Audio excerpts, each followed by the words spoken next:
आप देख रहे हैं एसडीएम न्यूज़। मैं हूं रियाद अंसारी। इस वक्त मैं महाराष्ट्र के ऐतिहासिक शहर औरंगाबाद छत्रपति संभाजी नगर से बात कर रहा हूं। सबसे पहले तमाम देशवासियों को, बरादराने वतन को 77वीं यौम जमहूरिया की पुरखुलूस मुबारकबाद।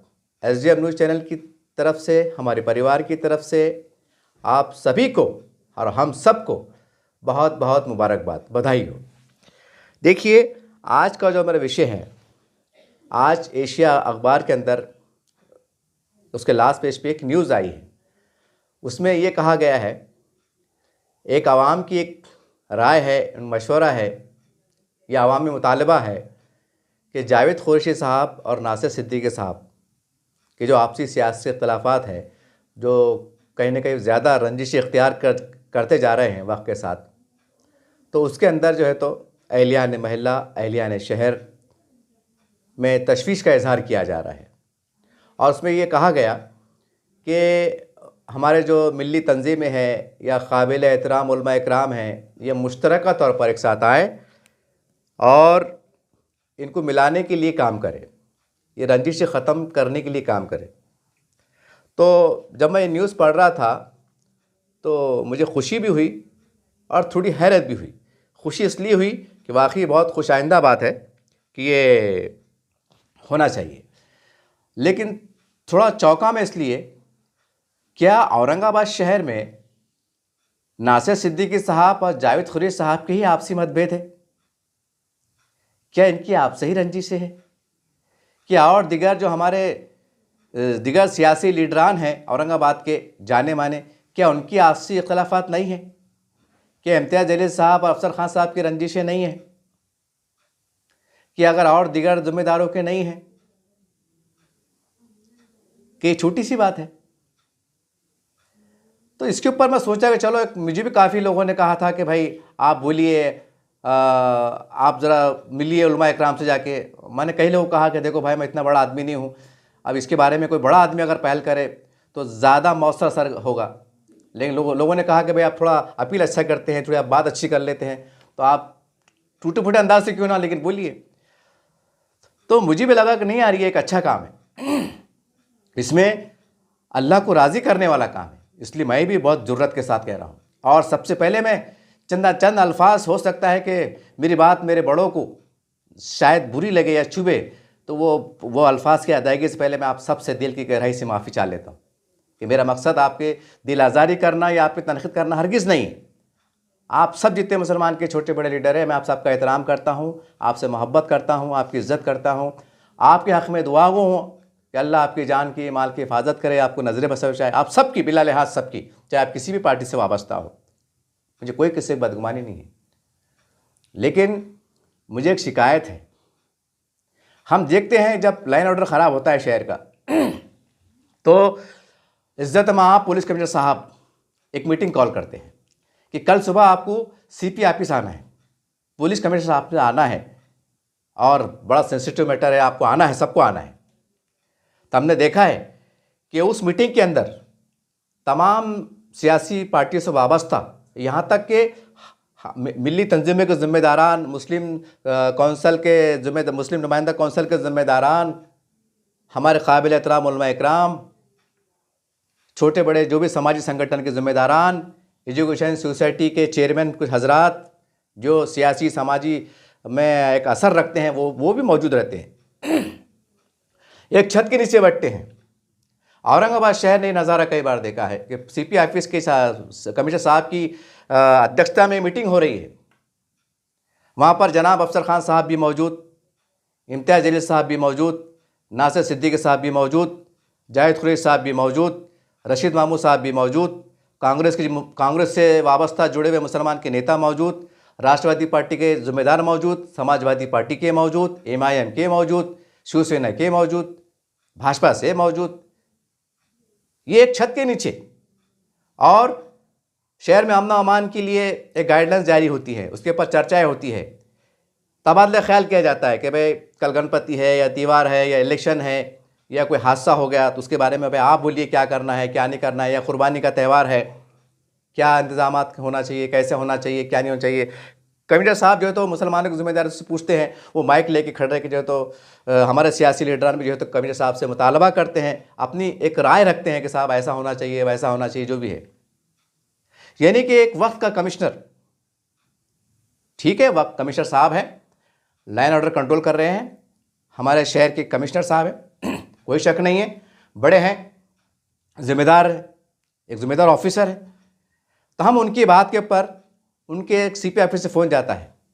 अब जाहिर सी बात है कि वह सीपी ऑफिस से फ़ोन जाता होगा तो मैं समझता हूँ बाय द वे शायद किसी को एक इंडिविजुअल शायद कमिश्नर साहब फ़ोन कर देते होंगे, जहाँ तक मेरे को जानकारी है पर्सनली तौर से, कि साहब आपको आना पड़ता। आमतौर से सीपी ऑफिस के जो नीचे के जो अधिकारी होते हैं, जिसको जिम्मेदारी दी जाती है कि आपको प्रोग्राम की जिम्मेदारी आपको है, मीडिया वालों को आपको कवर करना है या उनको फ़ोन आपको करना है, एक जिम्मेदारी दी जाती है, उनकी तरफ से फ़ोन जाता है कि साहब हम, मैं एक्चुअली से बोलते हैं तुम्हें या मनी, मतलब आइए आप, और कमिश्नर साहब का आदेश है या उनकी रिक्वेस्ट है कि आप तशरीफ़ लाइए, तो आप चल जाते हैं। मेरा कहना यह है कि एक वक्त का कमिश्नर जो है तो शहर में अमन व अमान के लिए आपको तलब करते हैं, आपको बुलाया जाता है, तो आप एक छत के नीचे बैठ जाते हैं, आमना सामना भी होता है, भले आप बातचीत नहीं करते हैं, सलाम कलाम नहीं करते हैं, वो छोड़ दीजिए, लेकिन एक आमना सामना होता है। यानी कि एक सरकारी अफसर कमिश्नर साहब के आदेश पे, उनके बुलावे पे आप पहुंच जाते हैं, एक छत के नीचे जमा हो जाते हैं। क्यों? तो बोले हमारे शहर में अमन अमान का मसला है, इसलिए हम जो है तो एक जगह जमा हुए। मेरा सवाल यह है कि जो सरकारी फरमान होते हैं, या हमारा लाइन ऑर्डर होता है, या अमन अमान होता है, ये इसकी गतिविधियाँ होती हैं, ये जो मामला दुनियावी मामलात होते हैं, ये दुनियावी मामलात, ये दुनियावी कानून कायदे ज़्यादा बड़े हैं कि अल्लाह का फरमान बड़ा है? ये बड़ा है कि शरीयत बड़ी है? ये बड़ा है कि मेरे नबी सल्लल्लाहु अलैहि वसल्लम के फरमान बड़े हैं? मैं आप सबसे पूछता हूं, क्या बड़े? कि एक वक्त का अफसर सीपी साहब जो तो आपको तलब करते हैं, आप पहुंच जाते हैं कि नहीं, ये तो दुनियावी मामलात है ना, तो क्या दीनी मामलात में हम एक जगह नहीं आ सकते? एक पुलिस कमिश्नर साहब जो है तो तलब करते हैं, क्या वो रुतबा, वो दर्जा हमारे जो मुफ्ती इकराम है, उलमा इकराम है, क्या उनको ये इजाज़त हासिल नहीं है कि एक फ़ोन अगर जाता है हमारे शरिया से कि जनाब इम्तियाज़ अली साहब, अफसर भाई, जाहिद खुरैशी साहब, नासिर सिद्दीकी साहब, रशीद मामूद साहब, जो भी दीगर जिम्मेदारान हैं, आपको आना पड़ता, आपको जामा मस्जिद में आना पड़ता, यह हमारा हुक्म है, क्योंकि आप अंबिया के वारिस हैं। तो क्या हम नहीं जाएंगे? हम ये बोलेंगे कि भाई आप होंगे अपने घर के जो तो उलमा, नौज़ बिल्लाह माज़अल्लाह, ऐसा बोलेंगे आप कि हम आपको नहीं मानते, हम आपका एहतराम नहीं करते, ये मानेंगे आप? ये कहेंगे आप? बताइए ना। जब मैं न्यूज़ पढ़ा और मुझे काफ़ी लोगों ने भी कहा, काफ़ी लोग काफ़ी महीनों भर से कह रहे थे कि भाई आप अफसर के पास जाते, अज़रा उनको बोलो ना, बताओ ना भाई क्या आपस में लड़ रहे, अच्छी बात है क्या? अपने पहले मुसलमानों को सत्यानाश हो रहा, ये हो रहा, कुछ ये हो रहा। मतलब मैं बोलता भाई मैं इतना बड़ा थोड़ी है, मेरे पर्सनल ताल्लुकात है, अच्छे ताल्लुकात है, मैं उनकी इज़्ज़त करता हूँ, मुझे भी अफसर भी चाहते हैं, ये उनका बड़ापन है, लेकिन मेरी कोई हैसियत नहीं है। वो बड़े आदमी है, मैं छोटा मोटा आदमी हूँ, अब वो मुझे चाहते हैं तो ये उनका बड़ापन है। लेकिन वो कहते नहीं भाई आप कुछ तो भी सेटिंग लगाओ, कुछ तो भी बात करो, कुछ तो मिलाने की बात करो। ये काफ़ी सैकड़ों बार मेरे सामने बात आ चुकी है। मैं उनको ये बात करता, देखो भाई मैं बहुत छोटा आदमी हूँ। तो ये अब मैं न्यूज़ पढ़ा और इसमें ये अपील आई, मैं मुबारकबाद देता हूँ एशिया एक्सप्रेस के शारिक मंदिर साहब को। साहब आपने बहुत अच्छी, सही मौके पर आपने सही बात की और बहुत अच्छी आपने एक पहल भी की, मैं आपको मुबारकबाद देता हूँ। देखिए ना, सवाल है ये, एक नाम, एक दूसरी मिसाल, औरंगाबाद शहर के नाम बचाने के लिए हमने देखा कि जब नाम बचाने की मीटिंग हुई थी तो उसके अंदर अफसर खान साहब की भी तायद हमें देखने को मिली। तमाम Rashtravadi Congress, Samajwadi party, MIM party और मैं समझता हूँ कि उसमें मुस्लिम नुमाइंदा कौंसिल, ये वो तमाम मसलक फ़िर के ज़िम्मेदारान, छोटे बड़े सियासी तंजीमों के ज़िम्मेदारान, एजुकेशन तंजीमों से वाबस्ता जुड़े हुए लोग, एक नाम बचाने के लिए औरंगाबाद। मैं पूछना चाहता हूं बड़ा अदब एहतराम से, औरंगाबाद क्या है? क्या कोई बुजुर्ग का नाम है? क्या वली का नाम है? कोई सहाबा का नाम है? क्या है? ये एक कुर्सी का नाम है जो हमने बयानों में सुना कि औरंगाबाद, यानी कि कई रंगों से बना हुआ एक तख्त ताज और उस पर बैठने वाला, जेब देने वाला। एक मोटे अल्फाज में पढ़ा हूँ, बड़ा है, यानी एक मोटे अल्फाज में क्या है, एक कुर्सी का नाम है औरंगाबाद। अगर उस नज़रिए से देखें तो कुर्सी का नाम है, कोई इस्लामी नाम नहीं है। हाँ, इसमें कोई शक नहीं, औरंगजेब रहमतुल्लाह अलैह जिनका नाम जो है तो अबू मुज़फ़्फ़र मोहिउद्दीन, उनका असली नाम ये है, उनसे निस्बत ज़रूर है क्योंकि वो उनके तख्त का नाम है। यानी कि अबू मुज़फ़्फ़र मोहिउद्दीन जो शहंशाह हिंदुस्तान, अखंड भारत का बादशाह, जिसको औरंगज़ेब के नाम से पहचाना गया, जाना जाता है आज पूरे हिंदुस्तान में, ये उनकी कुर्सी का नाम है। तो एक कुर्सी के नाम के वास्ते कि भाई इसमें कोई शक नहीं कि वो वली सिफत बादशाह थे, और ये उनकी वली सिफत बादशाह की कुर्सी है जिसका नाम औरंगज़ेब है। मोटे अल्फाज में बता रहा हूँ समझने के लिए। तो हम उसको बचाने के लिए एक जगह आ गए, उसको बचाने के लिए हम एक जगह आ गए कि नहीं, बोले हमारी शिनाख्त है। मैं आपसे बड़ा अदब एहतराम से पूछना चाहता हूँ कि 3 दिन अगर मुसलमान अगर एक शहर में रहते हैं, गांव में रहते हैं, बात नहीं करते हैं, तो मैंने किताब में पढ़ा हूँ तो उनकी इबादत कबूल नहीं करता अल्लाह ताला, उनकी दुआ कबूल नहीं करता है। ये मैंने किताब में पढ़ा हूँ, मैंने उलमा से बयान में सुना। आप कारपोरेशन में जा रहे हैं, कभी उधर से उधर कार जा रही है, कभी जो है तो अफसर भाई जो है तो हरसुल जा रहे हैं, तो जाहिर सी बात है कलेक्टर ऑफिस से कार गुजरती है, मतलब करीब से जा रहे हैं ना, कोई घर के पास से, कभी ऑफिस के पास से, कभी कभी रूटिंग हो जाती है, ऐसा जाना आना होता है। कभी से ऑफिस में मीटिंग होती है तो अफसर भाई का मकान भी करीब में है, उनका ऑफिस भी करीब में है,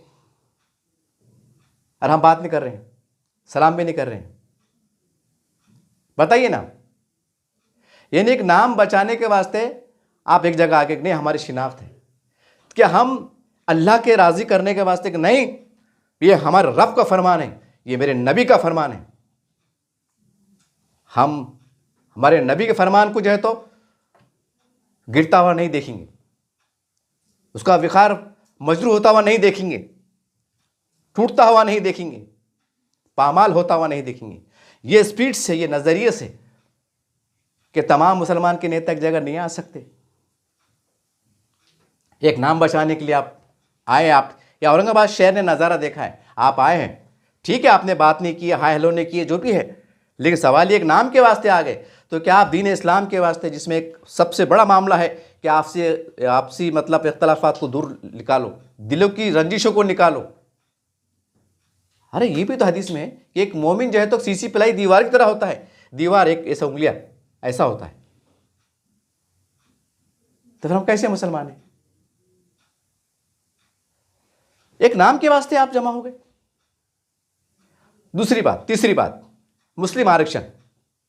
मुस्लिम आरक्षण के वास्ते हमने देखा आज से 10-12 साल पहले जो भी है, अवामी कमेटी, मुस्लिम अवामी कमेटी के परचम तले तमाम सियासी पार्टी से वाबस्ता लोग, जिसमें कांग्रेस है, राष्ट्रवादी है, एमआईएम है, समाजवादी पार्टी है, वंचित बहुजन आघाड़ी है, तमाम हर वो पार्टी, तमाम एनजीओ है, सोशल जो तो जिम्मेदारान है, छोटे बड़े सब है, उसमें हमारे काबिल एहतराम उलमा इकराम भी है, सबकी मुश्तरका तायीद रही, सबका मुश्तरका कोशिश रही, और वो बहुत बड़ा मैं समझता हूँ कि 4.5-5 लाख का वो था, वो बहुत बड़ा माप था वो, कि मुसलमानों को एजुकेशन के मैदान में 4 या 5% आरक्षण मिले।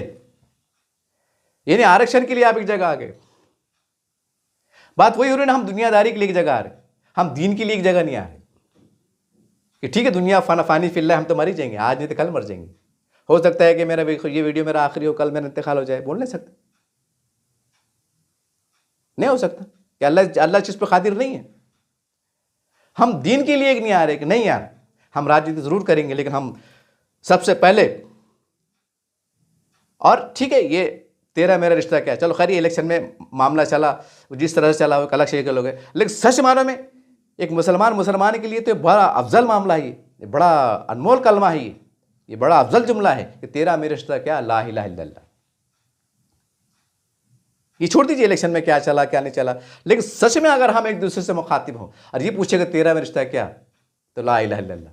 और हम कलमे के शरीक भाई है भाई। और हम ये भी देखते हैं कि फ़लस्तीन के अंदर बमबारी होती है, गज़ा पे बमबारी होती है, पूरे हिंदुस्तान में हमारे औरंगाबाद शहर के अंदर भी तमाम ज़िम्मेदारान जो है तो मुश्तरका तौर पर, उसमें वंचित बहुजन आघाड़ी भी है, समाजवादी पार्टी भी है, MIM भी है, राष्ट्रवादी भी है, कांग्रेस, जो भी मुसलमान के नेता जिम्मेदार है, इन्होंने जो है तो अपने अपने पार्टी के परचम तले क्यों ना हो या मुश्तरका तौर पे क्यों ना हो, जो है तो गज़ा पे बमबारी हो रही थी, बेकसूर मारे ना जाए, उसके लिए आपने कोशिश की, बड़े बड़े धरने निकाले, मोर्चे निकाले। क्यों निकाले भाई?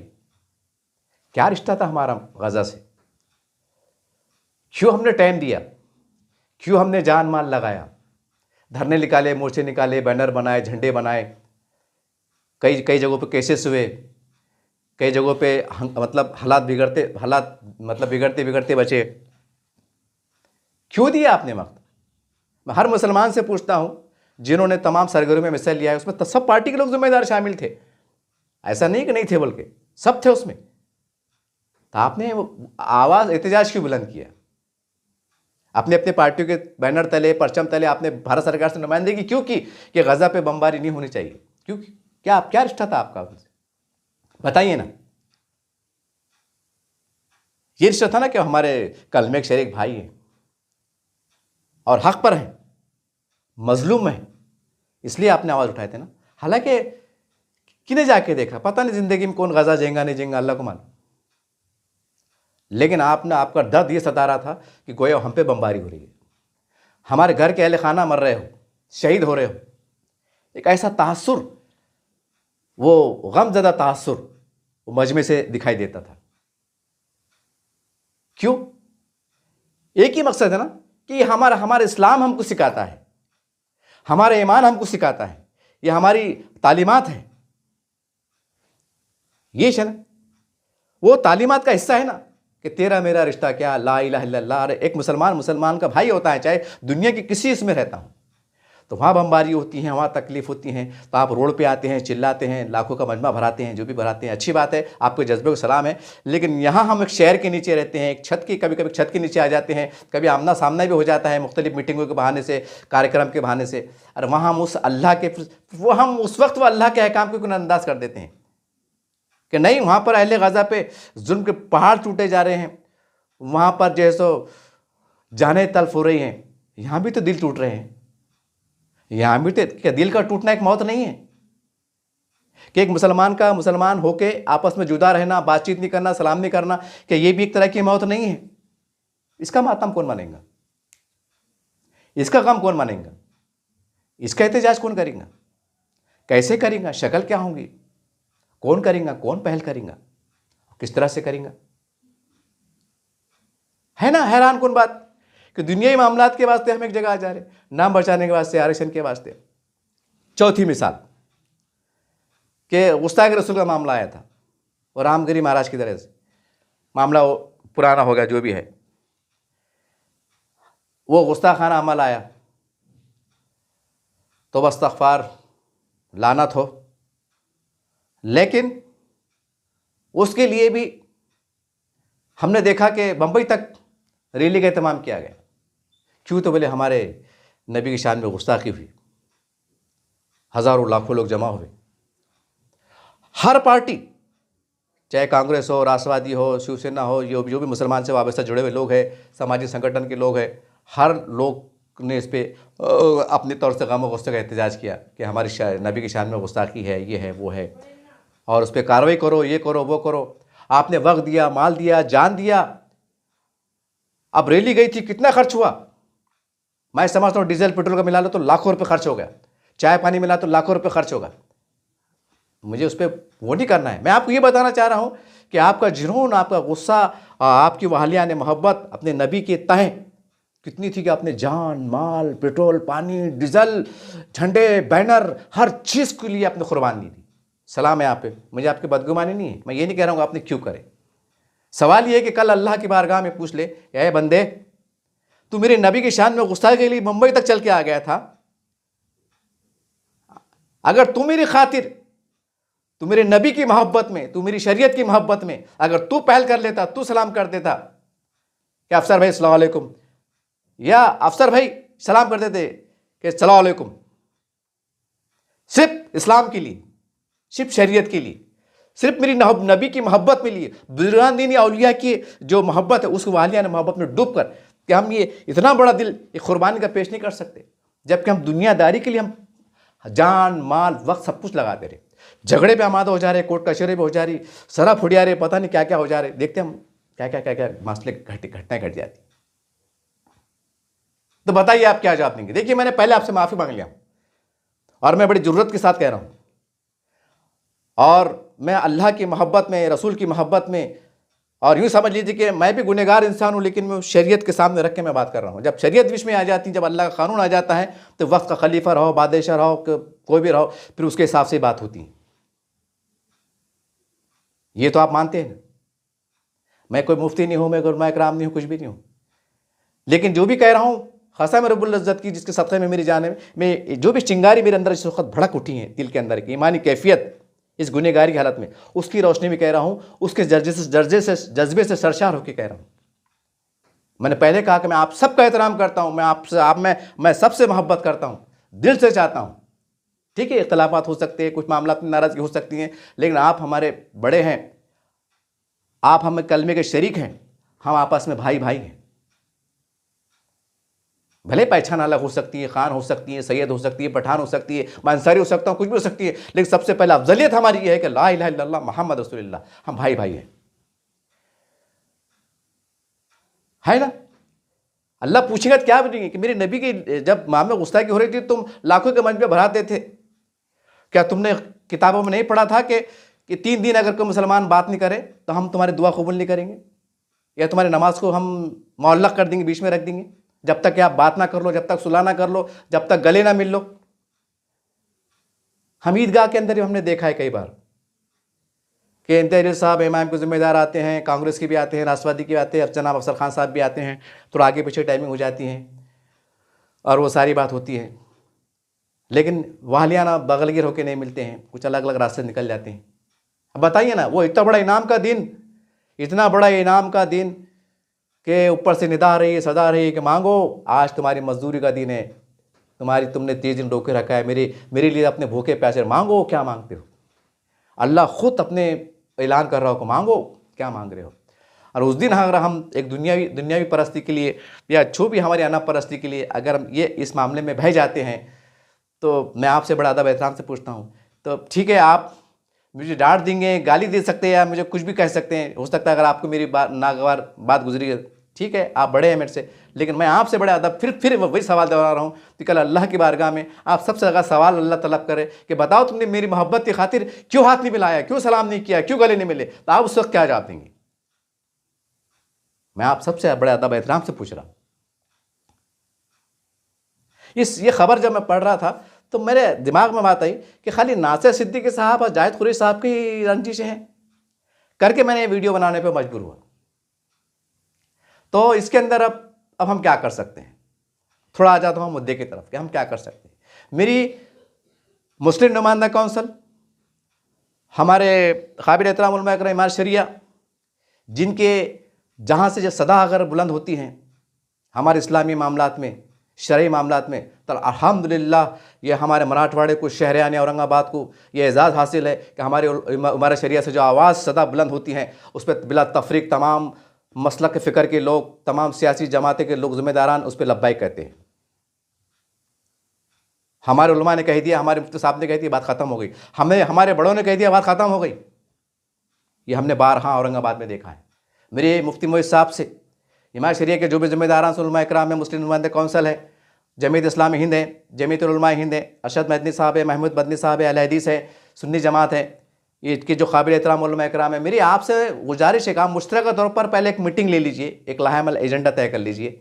ये मेरी एक मुख्तसर, आप बड़े हैं, आप उलमा के वारिस से, अम्बिया के वारिस से, मेरी कोई हैसियत नहीं है, मैं आपके पैर की धूल भी नहीं हूँ, लेकिन मैं मजबूर होकर आपको मैं मतलब जो है तो एक गुजारिश कर रहा हूँ और आपको जो है तो एक मशवरा देने की एक हकीकत से कोशिश कर रहा हूँ।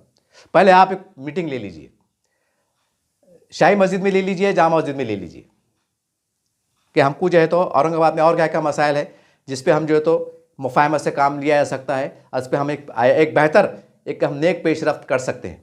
पहले इसका एक लाहेमल एजेंडा तैयार कर लीजिए।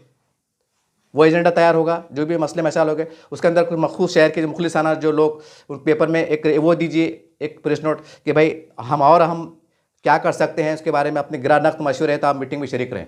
ईशा के बाद जो है तो जामा मस्जिद में पहले मीटिंग का एहतमाम कर लीजिए।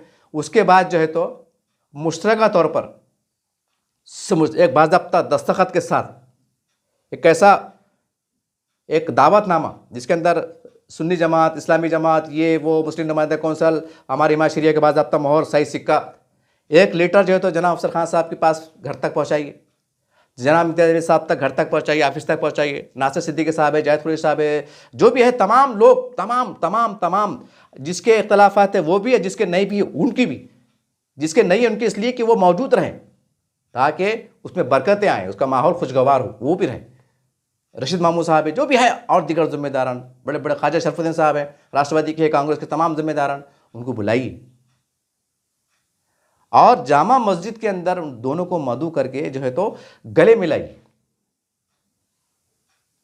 और ऐसे गले मिलाइए कि कभी उनकी रंजिश थी नहीं, कभी दुश्मनी थी नहीं। बस एक बात मैं कहूँगा कि ठीक है, अगर आपकी कोई दुश्मनी है, आपकी कोई बात अगर चुप गई है, होता है, इंसान है, फितरी है, मुझे भी कोई गाली दे माँ से, बहन पे, जो भी करे तो मुझे भी तकलीफ होगी, मैं भी इंसान है, मैं भी फरिश्ता तो नहीं है साहब, मुझे भी तकलीफ होगी, मैं भी तो वक्त तो गुस्से में आ जाऊँगा। लेकिन सवाल फिर ये है कि मेरी तकलीफ़, मेरी अना परस्ती, मेरी ज़िद परस्ती क्या शरीयत से बड़े हैं, इस्लाम से बड़े हैं, इस्लामी क़ानून से बड़े हैं? ये सवाल है। अगर हम अल्लाह के वास्ते मिल लेते हैं, ठीक है, आपको आपकी पार्टी मुबारक, आपको एमआईएम मुबारक, आपको वंचित बहुजन आघाड़ी मुबारक, किसको समाजवादी पार्टी मुबारक, किसको कांग्रेस मुबारक, किसको राष्ट्रवादी मुबारक, करो आप। क्योंकि आज देश में हालात क्या चढ़े हैं, एनआरसी का मसला है, एसआईआर का मसला है, कैसे कैसे वाक़यात हो रहे हैं, पानी यहाँ तक आ गया साहब, और अब एक आपस में कपड़े फाड़ने में लगे हुए, तो कहाँ तक सही? बताइए ना, आप मेरे बड़े हैं, बताइए। मरना है साहब, मेरी भी उम्र 52-53 साल चल रही है। मैं समझता हूँ कि अब जनाब अफसर खान साहब की उम्र भी जो है तो 55, 60, 65 साल जो भी है, मुझे उसका इल्म नहीं है, जाहिर सी बात है मेरे से बड़े 5 साल 10 साल बड़े होंगे, चल रहे हैं। इम्तियाज़ अली साहब भी जो है तो मैं समझता हूँ कि शायद 55-60 साल में वो भी चल रहे हैं। रशीद मामू साहब भी हमारे जो काबिल एहतराम शख्सियत है, वो भी मैं समझता हूँ कि 65-70 साल के आसपास वो भी चल रहे होंगे। यानी कि हम ज़िंदगी के आखिरी पड़ाव पे हैं, उसमें भी शामिल। और हम मुसलमान हैं, हमारा यकीन है हमको एक दिन मरना है, और मरना है और हमको हिसाब भी देना है, और हर एक चीज़ का देना है। यानी कि बोलने का मतलब ये है कि मैं 52 साल का हूँ, अगर मेरी उम्र मेरा अगर इंतकाल 55 साल की उम्र में होने वाला हूँ तो मेरे पास सिर्फ 3 साल बचे। किसी का इंतकाल अगर 2 साल 3 साल के बाद होने वाला हूँ तो उनके बाद 3 साल ही बचे। मेरी को बदगुमानी नहीं है, अल्लाह आपकी जान में माल में बरकत दे, अल्लाह आपको लंबी ज़िंदगी अता करे, आपकी उम्र में बरकत करे। मैं बदगुमानी से नहीं बढ़ा हूँ, एक फितरी अंदाज जो अमल होता है समझाने को, उस नज़रिए से बात कर रहा हूँ। हमारे पास टाइम कम बचा है, तो सवाल ये है कि हम इसी तरह से अगर दुनिया से रूठ जाते हैं, चले जाते हैं, हम जनाजे में शिरकत नहीं करते हैं, तो बताइए फिर जो हमारी नई नस्ल है, नई पीढ़ी है, जो नौजवान हैं, जिसको हम एकता का, मोहब्बत का, भाईचारे का पैगाम देने के लिए आमादा है, उनको एक जगह करने पर जो आमादा है, तो हम क्या पैगाम दे के जा रहे हैं? हम क्या संदेश दे के जा रहे हैं? और फिर हमारे जाने के बाद जब हमारे मामला आखिर तक ऐसे रहेंगे, दूरियाँ रहेंगी, सियासी रंजिशें रहेंगी, तो फिर ये हमारी जो नई पीढ़ी है, हमारी आल भी आती हैं, रिश्तेदार भी आते हैं, महल्लेदार भी आते हैं, तो वो हमारे से क्या प्रेरणा लेंगे, वो हमसे क्या सबक लेंगे कि हमने मर जाना चाहिए लेकिन हमें जो तो मिलना नहीं चाहिए। बात तो वही पैगाम जा रहा है ना, मोटे मोटे अल्फाज में। ये चौथी मिसाल दी था। पांचवी मिसाल ये है, ये सियासी मिसाल है कि अजीत दादा पवार ने शरद पवार साहब के मेरे ख्याल से 35 या 40 आमदार तोड़ के लेके चले गए। वो जो भी था, तुम नकली राष्ट्रवादी, असली राष्ट्रवादी, जो भी मामला चढ़ा, सुप्रीम कोर्ट में चढ़ा, जो भी है तोड़ डाले। मैं जनाब अफसर खान साहब, इम्तियाज़ अली साहब, हमारे जायद सिद्दीकी, अपने नासिर सिद्दीकी साहब, जायद कुरैशी साहब से बड़े मुअद्दबाना अंदाज से मैं कह रहा हूँ, साहब ये मिसाल आपके सामने मैं रख रहा हूँ, आप बहुत बड़े हैं, सीनियर हैं, मैं आपके सामने मैं आपको क्या मिसाल मतलब समझाने की कोशिश करूँ, लेकिन फिर भी मैं एक क्या कहते हैं कि रवाने में बात करने की कोशिश कर रहा हूँ। मैं आपको याद दहानी के तौर पे बात कर रहा हूँ कि अजीत दादा पवार साहब लेके चल जाते हैं। यानी जो शरद पवार साहब ने पूरी ज़िंदगी जो है तो राष्ट्रवादी पार्टी की स्थापना के लिए, मजबूती के लिए, मतलब उसके लिए जो है तो जान माल सब लगा दिया, वो आदमी एक दो 2-3 मरतबा मुख्यमंत्री भी रहा, मतलब राज्य सरकार में भी रहे, बड़ा रुतबे वाला आदमी शरद पवार साहब, बड़ा रुतबा। उनको चाणक्य कहा जाता है, पता नहीं क्या क्या कहा जाता है, वो सारा वो छोड़ो, अलग बात है। लेकिन उनके 40 आमदार जो है तो सग्गा भतीजा, एक घर छत के नीचे रहने वाला, जिसको शरद पवार साहब ने जो है तो पाला हो, पोसा हो, मोहब्बत का, शफकत का हाथ रखा हो, वो बंदा, वो अजीत पवार साहब जो है तो लेके चल जाते हैं और अपनी पार्टी बना देते हैं। ठीक है, लेकिन उसके बाद क्या होता है? उसके बाद ये होता है कि शरद पवार साहब की अहलिया यानी उनकी बीवी, यानी कि उनकी चच्ची जान की तबीयत खराब होती है, तो अजीत दादा पवार जाते हैं, पैर छूते हैं, चच्ची जान जो भी है उनका जो रीति रिवाज रहता होगा, कैसे हैं आप, क्या है। शरद पवार साहब की तबीयत खराब होती है, वो उनकी मिजाज खुशी करते हैं, कोई त्यौहार आता है तो मिलते हैं। समझ रहे आप? यानी कि 40 आमदार फोड़ के लिए चले गए, पूरी जिंदगी का सियासी करियर सत्यानाश, बेड़ा गर्क हो गया। अब वो पर्दे के पीछे क्या बात है वो छोड़ दीजिए, लेकिन दुनियावी तौर से तो एक रुसवाई रहने वाली बात है ना, कि 40 आमदार फोड़ के आदमी लेके चल जा रहा और वो बराबर घरों में आ रहे जा रहे, दिवाली भी मिल रही, मिठाई भी खा रहे, हाय हेलो भी हो रहा, नमस्ते भी हो रहा, आदाब भी हो रहा। शरद पवार साहब की बच्ची सुप्रिया सुळे जो है तो उनकी चचेरी बहन, वो भी बड़ी, मेरा भाऊ है, आमचा भाऊ है, हमारा राजनीति अलग है, हमारा रिश्ता नाता बराबर अलग है। 40 आमदार फोड़ डाले कि बराबर मिल रहे जुल रहे। यहाँ तो ऐसा हुआ भी नहीं, यहाँ तो ऐसा हुआ भी नहीं कि भाई जनाब अफसर खान साहब ने कहे थे इमाम के 40 आमदार फोड़ डाले लेके चले गए, कि इन्होंने उनके 10-12 आमदार फोड़ के लेके चले गए, ऐसा कुछ भी नहीं हुआ। अगर ऐसा हो जाता तो पता नहीं क्या हो जाता। मैं आपको ये बोलना चाह रहा कि देखिए, इतनी बड़ी तकलीफ, इतनी बड़ी शिद्दत का सदमा देने के बावजूद भी वो मिल लेते हैं, और हम क्या बोलते हैं? गैर मुस्लिम है। और अपने आप क्या बोलते हैं? हम मुसलमान हैं, ईमान वाले हैं, तेरा मेरा रिश्ता क्या, ला इलाहा इल्लल्लाह कहते हैं, जुनून में कहते हैं। और हम जो है तो ऐसे दूरी अख्तियार करते हैं। और ये अजीत दादा, शरद पवार साहब, ये बताइए ना, फिर एक तरफ हमारा ये पहलू है, ये हमारा पैमाना है, और एक तरफ ये मिसाल है। मैं माफ़ी के साथ कहूँगा, हमसे बेहतर तो ये है कि 40 आमदार फोड़ने के बाद, टूट फूट होने के बाद, इस्लाम तरफ होने के बाद फिर मिल रहे हैं, फिर गले में मिल रहे हैं, फिर घर में जा रहे हैं, चच्ची जान आप कैसे, चचा काका तुम कैसे हो, सांगला है क्या, ये है क्या, तो इसका मिठाई भी खा रहे हैं।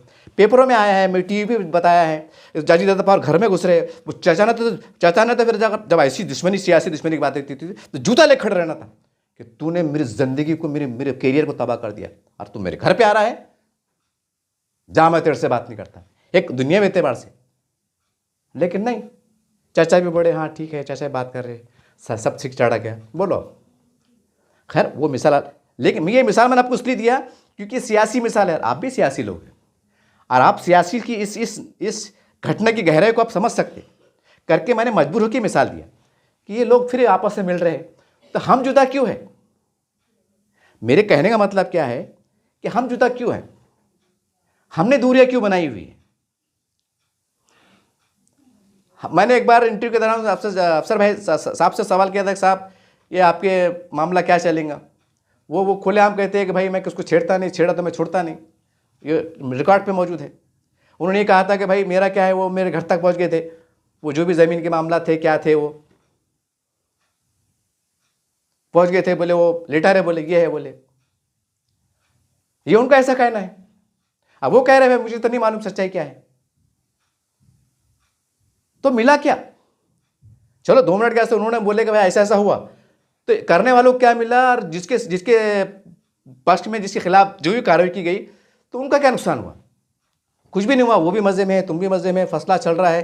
लेकिन सवाल ये है कि हम जिस इस्लाम को मानने वाले, जिस कलमे पढ़ने वाले हैं, जिस नबी को हम मानने वाले हैं, तामीलात को मानने वाले हैं, तो क्या उसका अपमान नहीं हो रहा है?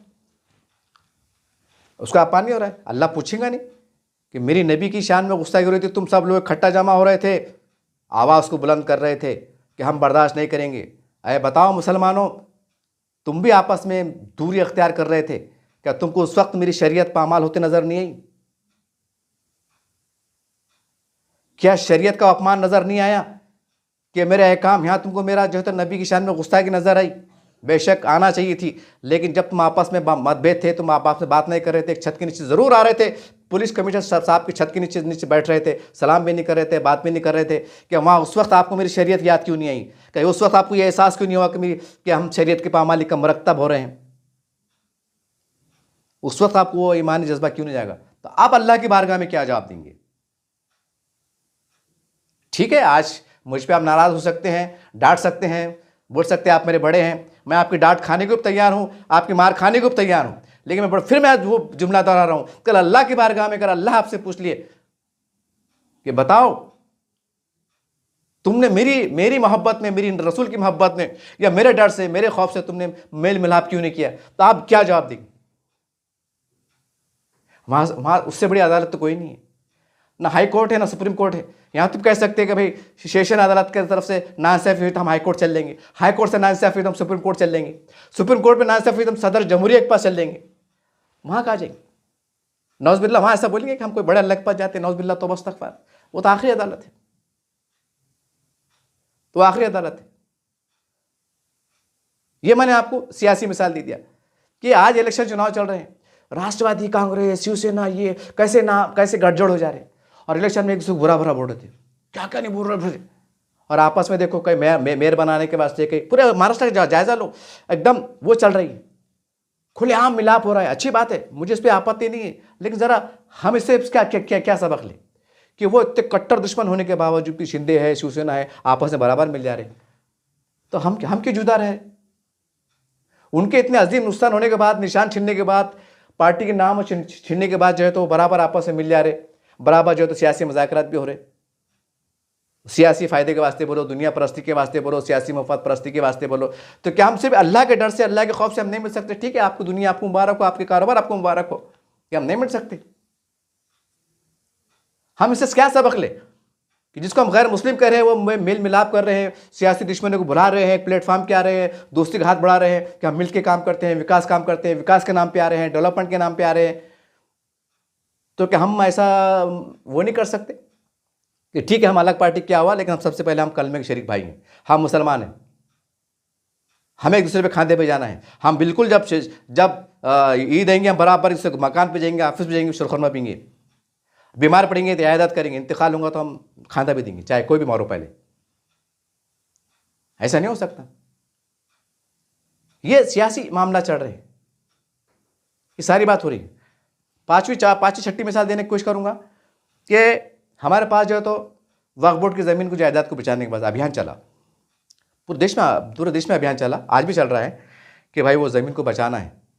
मस्जिदों में ऐलान हुआ, ये हुआ वो हुआ, अच्छी बात है अल्हम्दुलिल्लाह। उसमें हमारे जो तो मुस्लिम पर्सनल लॉ बोर्ड, मुस्लिम नुमाइंदा कौंसिल, तमाम काबिल एहतराम उलमा इकराम, ज़िम्मेदारान ने मुश्तरका कोशिश रही अल्हम्दुलिल्लाह, उसमें कामयाबी मिली, आपकी कोशिशें रही।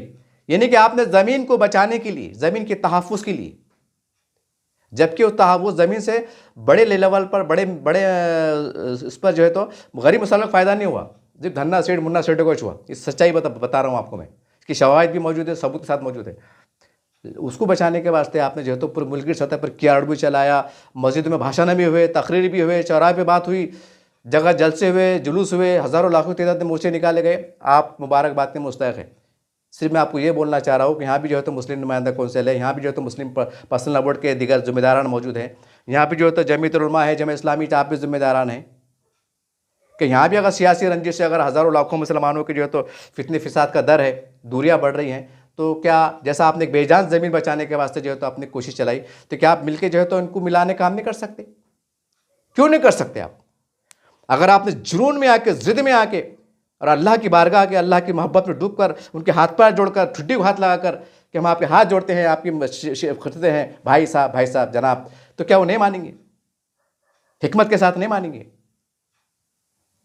तो क्यों नहीं कर रहे आप? क्यों नहीं कर रहे? कि ये ऐसा है कि ये हमारे सियासी लीडरान का जुदा रहना, नफरत है उनके दर में कायम रहना, ये दुनियावी में मामलात है, और वक्फ की ज़मीन बचना ये शरई मामलात है? क्या है ये? मतलब मेरे दिमाग के बाहर की बात है। क्यों नहीं करे आप? छठी सातवीं मिसाल देता हूं, हम दूसरी तरफ ये भी देखते हैं कि मस्जिदों में हमारे गैर मुस्लिम भाइयों को बुलाया जाता है, हिंदू भाइयों को बुलाया जाता है, बाज़ाब्ता की मतलब दावत दी जाती है कि आइए मस्जिद में आइए। क्यों आइए? कि दीन इस्लाम क्या है? दीन इस्लाम के अंदर जो गलत फहमी पाई जाती हैं, जो लोग प्रोपेगेंडा करते हैं कि जिहादी मज़हब है, क़त्ल-गारी का मज़हब है, नौज़ुबिल्लाह क्या क्या क्या क्या, उसकी इस्लाह के लिए, और दीन वाकई इस्लाम सबके लिए है, और सब हम एक आदम की औलाद है। सारी बातों को बताने के लिए, समझाने के लिए तो गैर मुस्लिम बरादरान के ऊपर मेहनत की जाती है, उनके महलों में पहुंचा जाता है, उनके ऑफिसों में पहुंचा जाता है, उनके जो भी ज़राए रहते हैं वहाँ तक पहुँचते हैं, मेहनत करते हैं, जान माल वक्त लगाते हैं, उनको मदऊ करते हैं, बुलाते हैं और समझाते हैं ये कहिए, और क्या करते हैं कि इंसानियत का पैगाम दे रहे हैं, यानी गैर मुस्लिम तक पहुँच रहे हैं। और हमारे आपस से मुसलमान के ज़िम्मेदारों ने दूरियाँ फैली हुई है, वहाँ तक कोई नहीं पहुँच रहा है। तो हम कैसा इस्लाम पेश कर रहे हैं और कौन सा इस्लाम पेश कर रहे हैं? मेरा सवाल है, माफ़ी के साथ कह रहा हूँ। मैं पहले कहा, अगर मुझसे गड़बड़ी हो जाए तो मुझे माफ़ कीजिएगा, क्योंकि मैं मुफ्ती नहीं हूँ। अगर मेरे कोई गलती कर रहे हैं, अंचर साहब आपने गलत बोल दिए, तो मैं इंशाल्लाह रुजू हो जाऊँगा और तौबा कर लूँगा, आपसे माफ़ी मांग लूँगा। लेकिन मैंने पहले कहा कि मैं मोहब्बत में डूब के कह रहा हूँ। मैं ना किसकी मुखालिफत में कह रहा हूँ, ना किसकी हिमायत में कह रहा हूँ। मैं ईमानी जज्बे सरसार कह रहा हूँ, सरसार होके कह रहा हूँ। बताइए ना आप, उनको मुँह बुला रहे, और यहाँ कोई नहीं जा रहा। क्यों? अगर 150 लोग मिलकर कहते हो, वो आपकी बात को नहीं मानेंगे? उनका भी दिल भर आएगा कि भाई इतने बड़े बड़े जिम्मेदारान, उलमा इकराम, बड़े बड़े काबिल एहतराम मुस्लिम पर्सनल बोर्ड के जिम्मेदारान, जो 24 घंटे अल्लाह की मतलब उसमें तबलीग जमात के जिम्मेदारान, उनके जो जिम्मेदारान, सुन्नी जमात के हमारे जो मशाइख, मतलब जो है तो खलीफा हजरात बोलते हैं, खिलाफत मिलती है, वो पीर साहब, ये सब मुश्तरक जा रहे हैं और मिलाने की कोशिश कर रहे हैं। क्या इनकी हिम्मत हो सकेंगी? इस सब अगर 150 मिलकर गए अफसर भाई, आपको चलना पड़ता। कसम खुदा कि वो इनकार नहीं करेंगे। शख्स बहुत जिंदा दिल आदमी है। क्या ये सब मिलकर अगर इम्तियाज साहब के पास गए थे, क्या इनकार करेंगे? नहीं नहीं नहीं नहीं नहीं, मैं नहीं मानता, मैं सदर हूं, मैं ऐसा हूं, तुम चल जाओ, तुम कौन है, क्या ऐसा बोलेंगे वो? कि जरूरत हो सकेंगी इतना बोलने की, इतना जुमला बोलने की? मानना पड़ेगा।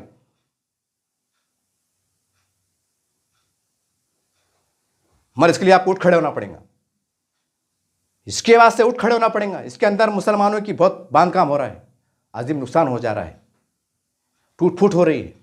ठीक है, हमारा सियासी ग्राफ नहीं बढ़ रहा है या कुछ हमारी सियासी मामला तो आप ऊपर नहीं जा रहे हैं, लेकिन कम से कम ज़मीनी सतह पर अगर हमारा तालमेल रहेगा, इससे भी हमारे फ़ायदे छिपे हुए हैं, इसके अंदर भी हमारी मोहब्बत छिपी हुई है, इसके अंदर भी हमारा इत्तेहाद छुपा हुआ है, और हर तरह का फ़ायदा छुपा हुआ है। तो हम एक ऐसा माहौल तरतीब दें। ये रमज़ान शरीफ आ रहा है, मैं समझता हूँ कि 10-15-20 दिन के बाद रमज़ान का महीना लगेगा, तो रमज़ान से पहले गले मिला दीजिए, रमज़ान से पहले गले मिला दीजिए। और ऐसा भी नज़्म कीजिए 10वें 11वें रोज़े के दिन कि फिर यही तमाम लोग, रूठे हुए लोग, तमाम जमातों के मसलक फ़िक्र के लोग जामा मस्जिद के अंदर मुश्तरका तौर पर इनकी इफ्तार पार्टी हो रही हो, साथ में मगरिब की नमाज़ अदा हो रही हो, हाथ मिलाए जा रहे हो, गले मिले जा रहे हो, और वहाँ से फिर जो है अपने घरों को रवाना हो रहे हो। ये भी मंजर देखना चाहिए। ये इफ्तार पार्टी के अंदर और मोहब्बतें बढ़ रही हैं। फिर ईद का दिन आता है, फिर छावनी के अंदर एक और स्टेज लगना चाहिए। तमाम मतलब मसला के फ़िक्र और तमाम सियासी पार्टी से वाबस्ता लोग, छोटा से बड़े कार्यकर्ता, सब एक मंडप में बैठे हैं, सब एक सफ़ में बैठे हैं। जो प्रोटोकॉल के हिसाब से बड़े लोग आगे बैठे हैं, उसकी बात को ऐसा लाइन से बैठे हैं, सब लाइन में बैठे। हम सियासी उस अजीम जो है तो जहाँ पर अल्लाह का इनाम की बारिश हो रही है ईदगाह के अंदर, उसके अंदर हम हमारे इत्तेहाद का मुजाहरा कर रहे हैं। उस इत्तेहाद की बरकत से अल्लाह ताला हमारे और आगे फैसले अच्छे बेहतर फरमाएगा इंशाअल्लाह। बहरहाल ये एक दर्द था, मेरा पैगाम था, और यकीन मानिए मुझे कई लोगों ने कहा, लेकिन मैं सबको कहता था कि यार आप कैसे लोग, यार तुम मुफ्ती साहब को जाके बोलो, उनको जाके बोलो, मैं कौन आदमी हूँ। लोगों ने बोले यार तुम बोलते यार, बोलने में क्या जा रहा, और तुमको क्या कि ये करने वाले क्या, बोलो ना बोले। तो आज मेरे से जब मैंने अखबार में पढ़ा तो मुझे रह नहीं गया। फिर करके मैंने बोला कि फिर कैसी घटनाएं चल रही हैं, टूट फूट चल रही हैं, दुश्मने मिल जा रहे हैं, शिंदे सरकार, शिवसेना मिल जा रही, मतलब कई के जगह मिल गए। हालांकि उन्होंने उनको इतना बड़ा नुकसान पहुंचाया, आज़ीम नुकसान पहुंचाया, मोटे अल्फाज में उनको गुआ दिया, झटका दिया, उसके बाद भी मिल जा रहे हैं। और यहाँ हमारा इतना बड़ा कोई नुकसान भी नहीं है। ठीक है भाई, कुछ हो गया होगा, इधर से कुछ होगा होगा, उधर से कुछ होगा होगा, मैं इसके पर ज़्यादा डीप में नहीं जाऊँगा।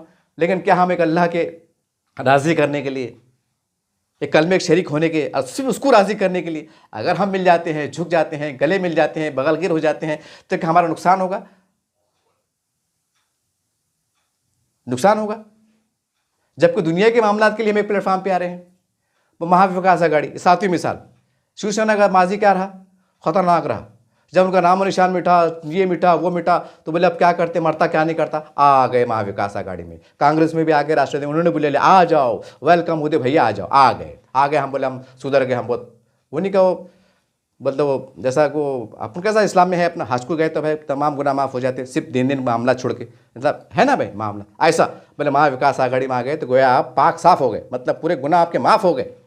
अब मुसलमानों सर आको बिठा लिया, नहीं भूल गए कि बाबरी मस्जिद के बारे में क्या बोला गया, कितने दंगों में क्या मामला था, ये कैसे कैसे वाक़यात हुए। मुसलमानों ने बड़ा दिल करे और बोले उदय साहब आपको जैसा मुख्यमंत्री कोई नहीं, बड़े बड़े होगा, बड़ा ऐसा सलामा ठोकरे उनको, उतने गिले उतने उनको नुकसानात हुए 35 साल पहले 40 साल पहले, सबको बुला दिया गया, सर आपको बिठा लिया गया, उदय साहब बड़े अच्छे मुख्यमंत्री हैं।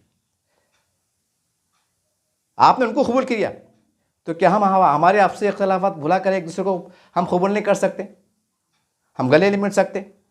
हमारे गरीब मुसलमानों के लिए, उनको इंसाफ दिलाने के लिए हम एक ताकत और महाज नहीं बना सकते कि ठीक है आप राष्ट्रवादी के रहो, कांग्रेस के रहो, मस्जिद के रहो, इमाम के रहो, इसके रहो, लेकिन जब भी कौम का मसला आएगा, जब भी शरीयत का मसला आएगा, जब मुसलमानों के हुकूक की बात आएंगी तो हम पार्टी से बाला तर होकर जो होते एक प्लेटफॉर्म पे आ जाएंगे। जैसा हमने नबी करीम सल्लल्लाहु अलैहि वसल्लम की शान में गुस्सा हुए थे, हम प्लेटफॉर्म पे आए थे, नाम बचाने के लिए हम प्लेटफॉर्म पे आए थे, मुस्लिम आरक्षण के लिए हम एक प्लेटफॉर्म पे आए थे, हम बहुत से मामला में प्लेटफॉर्म पे आए थे। हम जब भी कौम के लिए आएंगे तो हम भूल जाएंगे हम कौन सी पार्टी के। सबसे पहले हमारा अजीम मकसद रहेगा इंसानियत, भाईचारगी और मजलूमों को इंसाफ दिलाना, चाहे किसी भी धर्म समाज के, और ख़ास करके मुसलमानों के लिए हम जो है तो एक सीसी पिलाई हुई दीवार की तरह हम जट जाएंगे। हम भूल जाएंगे कि तुम कौन सी पार्टी के। हमारे लिए पार्टी मायने नहीं रखती, हमारे लिए समाज बड़ा रखता है। अगर हम ऐसा जुनून बता दें तो क्या फितना फैल रहे हैं तो क्या इस पर रोकथाम नहीं हो सकेंगे? अगर नहीं रोक सकेंगे क्या वो हमसे डरेंगे नहीं यार ये बहुत मामला अलग है, अब ज़्यादा वो मत करो बोल के? क्या नहीं हो सकता? सिर्फ अल्लाह के रज़ा के लिए, सिर्फ अल्लाह के रज़ा के लिए, रसूल की मोहब्बत के लिए क्या हम नहीं कर सकते? हम नहीं आ सकते कि इतना बड़ा मसला है, इतना बड़ा मसला है? क्या इजराइल फ़लस्तीन का मसला है? क्या है ये? एक छत के नीचे रह रहे हैं, एक शहर में रह रहे हैं, कभी कभी आमना सामना हो रहा है, कभी कमिश्नर साहब की मीटिंग में आमना सामना हो रहा है, कभी कलेक्टर साहब की मीटिंग में आमना सामना हो रहा है, कभी ईदगाह में आमना सामना हो रहा है, लेकिन दूरियां हैं, बरकरार हैं। और हम 30 दिन के रोज़े भी रख रहे हैं, तरावी पढ़ रहे हैं, इफ्तार भी कर रहे हैं, सहरी भी कर रहे हैं, अब फिर दूरियां बरकरार है। तो बताइए अल्लाह आपसे जवाब तलब करे तो क्या जवाब देंगे? बहरहाल मेरी आखिरी में मेरी दर्दमंद अपील है और हाथ जोड़ के अपील है, जनाब अफसर खान साहब है, इम्तियाज़ अली साहब है, नासिर सिद्दीकी साहब है, जाहिद खुरेशी साहब है, देखिए आप सब हमारे बड़े हैं सियासी एतबार से, आप एक मुकाम रखते हैं, आप अपने अपने एतबार से। आप सबसे मेरे तमाम अहलियान शहर औरंगाबाद की जानिब से, हज़ारों सैकड़ों लोग हैं जिन्होंने मुझसे कहा है, उन सब की जानिब से मैं आपसे हाथ जोड़ के मैं आपसे गुजारिश कर रहा हूँ कि अल्लाह उसके रसूल के वास्ते मिल जाइए, हमारे वास्ते मत मिलिए, आप सियासी उसके वास्ते मिलिए, अल्लाह रसूल के वास्ते मिल जाइए। आज मुसलमानों पर वक्त हालात बहुत नाजुक चल रहे हैं, नाजुक आने वाले, आपके इत्तेहाद रहेगा, आपकी ताकत रहेंगी तो बहुत कुछ आप संभाल सकेंगे, बहुत कुछ आप मदद कर सकेंगे, चाहे कोई भी मामले में हो। आप जो भी है अल्लाह आपसे बड़ा काम ले लेगा, और आप इस मुकाम पे हैं, अल्लाह आपसे काम ले रहा है करके, अल्लाह ने आपको चुना है करके आप इस मुकाम पे फायज़ हैं। तमाम मैं औरंगाबाद मराठवाड़े की बिला लिहाज ज़िले की जो लोग चाहते हैं कि मुसलमानों में इत्तेहाद हो, उनकी लीडरशिप में इत्तेहाद हो, ये अकेले की मेरी फरियाद नहीं है, सैकड़ों लोग फरियाद है, उन सब की जानिब से मुश्तरका तौर पर मैं आप चारों पाँचों सभी से, जिसकी भी और इसके अलावा जो इख्तलाफात होंगे, ये अभी इलेक्शन हुए, पता नहीं कैसे कैसे रंजिशें बढ़ी, इसके खिलाफ ये सभी नागर सेवक जो जिससे आपस में लड़े, 33 के आमने सामने लड़े, इस सभी को बुला लीजिए और सब गले मिल लीजिए। मैं सवाम की तरफ से सभी से आपसे मुखलसाना हाथ जोड़ के गुजारिश कर रहा हूँ, हमारे मुस्लिम नुमाइंदा कौंसिल है, हमारे शरिया, इनसे गुजारिश कर रहा हूँ कि दीन का काम ये भी बहुत बड़ा है कि मिला देना, ये भी बहुत अजीब फरीज़ा है। और ये वो लोग हैं कि अगर मिल जाते हैं तो मिल्लत का एक बहुत बड़ा काम, एक हम बहुत मसाइल हल हो सकते हैं। अगर ये सियासी खिलाफात में हमारा बांध काम हो रहा है, हमारा नुकसान हो रहा है, तो आपसे भी गुजारिश है कि इस अहमियत को, अजमत को आप भी समझिए कि आप हमारे बड़े हैं, हम आपकी बात पर लब्बैक कहते हैं। आपसे आखिर फिर एक बार गुजारिश हाथ जोड़ के कि मेरे बोलने में कोई गलती होंगी तो मैं माफ़ी चाहता हूँ, लेकिन मैंने कुछ बदगुमानी से नहीं कहा। आपसे फिर एक बार गुजारिश है कि मिल लीजिए, रमज़ान की ज़िंदगी का हमारा आखिरी रमज़ान ना हो, मिल लीजिए आप और अल्लाह के वास्ते मिल जाइए, यही आपसे मेरी गुजारिश है। खुदा हाफिज़, अस्सलामु अलैकुम वरहमतुल्लाहि वबरकातुहू। देखते रहिए आप असदम न्यूज़ चैनल। जय हिंद, जय महाराष्ट्र।